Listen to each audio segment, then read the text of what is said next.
If you told me even a couple of weeks ago that my mind would be as silent as it's been since I've been doing Troy's Mind Transcendence practice, I would not have believed you, because my mind was a whirlwind of non-stop thought after thought after thought. And it wasn't until I started to practice the letting go technique, the what's the opposite technique that Troy teaches, that I realized that so much of my life was being lived from the basis, from the root of these thoughts. And oftentimes they were really negative thoughts, really self-deprecating thoughts, limiting beliefs.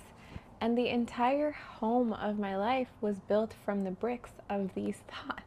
The more that I practice Troy's letting go technique and asking what's the opposite, the more I see how all my thoughts have been leading me to live my life in just complete delusion. And what's worse is that the thoughts that I lived based off of were mostly negative. So it was like wearing a pair of glasses that are completely distorting my worldview. Or like Troy has this beautiful analogy of the toothpaste on the mirror that distorts your reflection. We start to identify with the toothpaste instead of with our true essence, with who we really are, which is untouched by that toothpaste. And man, like now that I'm in this place of seeing the truth, I'm like, well, how could I have possibly been living in this delusion that I'm so distorted, that every time I look in the mirror, I have this thought, this unconscious thought, oh, you're not fit enough, you're not beautiful enough, you're not this, you're not that, you need to be more of this. And it's like all those thoughts form a pattern in the brain, and these neurons that fire together, they wire together, and pretty soon that entire cluster of thoughts becomes our reality, which becomes our personality, and we just start living like this. And truly, when I talk to so many people, I see how so many of us are living like this, and it's so sad, because it's truly the root of our suffering. We aren't getting chased by wolves or tigers. Most of us don't really undergo any real suffering or stress or pain even. It's a choice that we make because we choose to live from the basis of these thoughts. And I never thought that I would say that someone could actually teach self-realization. And I actually thought self-realization was something that was afforded to a few really wise people like the Buddha or Ram Dass or those types of people. And I never thought that I could be on that path, like truly didn't have the self-efficacy to believe that that could be me.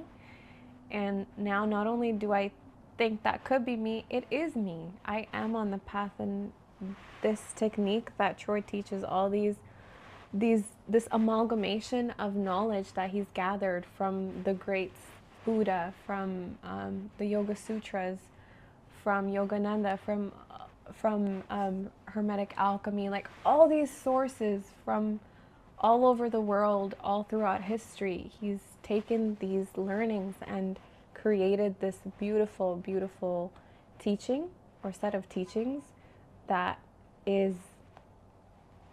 takes the Western mind and leads it step by step to actually practicing self-realization, to get to that point where there's a true understanding of sense and sense of self, our true selves, beyond this delusion, this illusion of the mind, right?